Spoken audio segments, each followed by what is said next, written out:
Hello guys, कैसे हैं आप लोग। उम्मीद है आप सब खुश रहे हो, अच्छे रहे हो। तो आज की वीडियो हम लेके आए हैं और जिसका टॉपिक है चैप्टर 8 है ये, एहसान का बदला एहसान। ठीक है, चैप्टर का नाम है और मुश्किल अल्फाज यहाँ भी आपको बताएंगे। और इसके लिखने वाले का नाम यानी राइटर यानी मुसन्निफ का नाम है डॉक्टर जाकिर हुसैन। ठीक, चलिए देखते हैं इसमें क्या है। फरेब का मतलब होता है धोखा। गर्ज यानी मकसद या मतलब। अपाहिज बोलते हैं जिस्मानी तौर पर बेकार या नकारा। ठीक है, यानी जिस्मानी तौर पर कोई आँख खराब होना या पैर खराब होना, ये जो भी है आप समझ सकते हैं, जिसे हिंदी में विकलांग बोलते हैं। ठीक है। ताजिर यानी तिजारत करने वाला या कारोबारी या बिजनेसमैन, जिसे इंग्लिश में बोलते हैं। तिजारत बोलते हैं कारोबार या व्यापार। ठीक है, बिजनेस। साइंस, यह है साइंस। एक होता है साइंस, साइंस एंड टेक्नोलॉजी, वो अलग चीज़ हो गई। ये है साइंस, घोड़े की देखभाल करने वाला। अस्तबल, जहाँ घोड़े रखे जाते हैं, ये तो आप शायद जानते होंगे। एहसान यानी नेकी, भलाई या अच्छा सलूक। ठीक है, ये भी आप जानते ही हैं। तो इस चैप्टर का जिसका नाम है एहसान का बदला एहसान, इसका हम खुलासा करेंगे आज और आप बहुत गौर से सुनेंगे।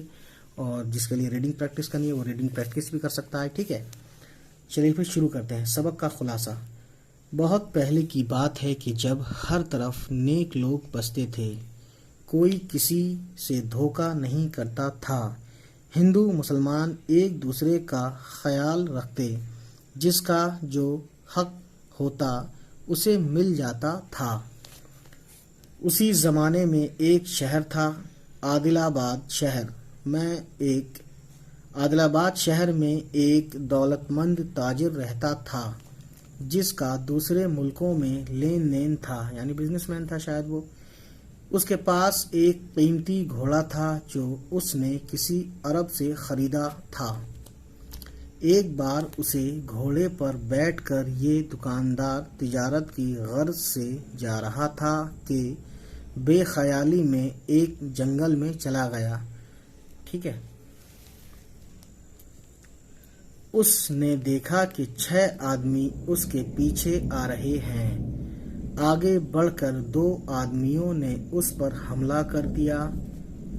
उसने उनका मुकाबला किया, मगर ये देखकर कि वो 6 डाकू हैं, उसने अपने घोड़े का रुख घर की जानिब कर दिया। घोड़ा दुकानदार को लेकर इतनी तेजी से दौड़ा कि डाकुओं के घोड़े बहुत पीछे रह गए और घोड़ा अपने सवार को लेकर सही सलामत घर पहुंच गया। मगर उस रोज बहुत तेज दौड़ने से घोड़े की टांगें बेकार हो गईं। ठीक है, दुकानदार ने ये देखकर साइस को हुक्म दिया कि जब तक ये घोड़ा जीता है उससे कोई काम ना लिया जाए। रोजाना सुबह शाम 6 सेर दाना दिया जाए। चंद रोज बाद घोड़े की आंखें भी जाती रहीं, यानी वो अंधा होता गया शायद। साइस ने दुकानदार के कहने पर अमल नहीं किया। वो रोजाना कम करके दाना खिलाता रहा और एक रोज उस अपाहिज और अंधे घोड़े को अस्तबल से निकाल दिया।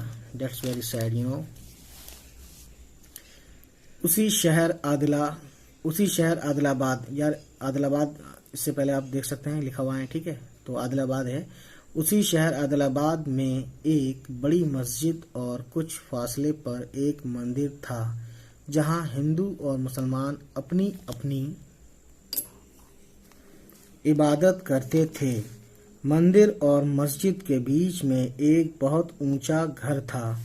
उसके बीच में एक बड़े कमरे में एक घंटा लटका रहता था, जिसमें एक लंबी रस्सी बंधी थी।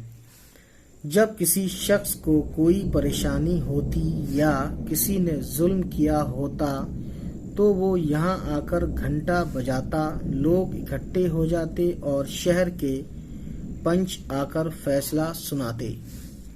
इत्तफाक की बात, एक रोज वो भूखा अंधा घोड़ा उस कमरे में दाखिल हो गया। घंटे से लटकी हुई रस्सी उसके बदन से लगी तो उसने उसे चबाना शुरू कर दिया। रस्सी के हिलने से घंटा बजने लगा और कुछ ही देर में लोग वहां इकट्ठा हो गए। पंच भी पहुंच गए। उन्होंने पूछा कि ये घोड़ा किसका है। कुछ लोगों ने बताया कि फलां ताजिर का है और उस घोड़े ने ताजिर की जान बचाई थी। यानी इस घोड़े ने ताजिर की मदद की थी, उसको भगा ले आया था डाकुओं से बचा के। पंचों ने ताजिर को बुलवाया और उसके आने पर कहा, इस घोड़े ने तुम्हारी जान बचाई। ये ने लगा दिया गलत से, ये पॉइंट नहीं है यहाँ पे, ठीक है। बचाई और तुमने उसे इस तरह भूखा प्यासा छोड़ दिया। क्या एहसान का यही बदला है? That's very sad. हमारे शहर में ऐसा नहीं होता। इंसान हो या जानवर, सबके साथ इंसाफ होता है। ताजिर का चेहरा शर्म से सुर्ख हो गया और उसने घोड़े की गर्दन पर हाथ डाल दिया, उसका मुंह चूमा और कहा, मेरा कसूर माफ कर। और वो अपने घर उस घोड़े को ले आया, हर तरह उसके आराम का ख्याल रखा। तो गाइस ये थी कहानी एक घोड़े के ऊपर, जो कि घोड़ा इसमें एक तरह से हीरो है और आप समझ सकते हैं उसने किस तरह से अनजाने में घंटी बजा दी और घंटी बजाते ही जो है कहानी जो है एक नए मोड़ पर आ गई और लोगों को पता चल गया और उस ताजिर को भी पता नहीं था कि उसके साथ घोड़े के साथ क्या हुआ। तो गाइस ये था इस चैप्टर का खुलासा। तो उम्मीद है ये वीडियो आपको पसंद आई हो और अगर पसंद आई तो प्लीज़ हमारे चैनल को सब्सक्राइब कर दें। और देखिए बारिश आने वाली है। चलिए फिर गाइस होती है आपसे मुलाकात, तब तक खुश रहें, आबाद रहें, बाय बाय, टेक केयर।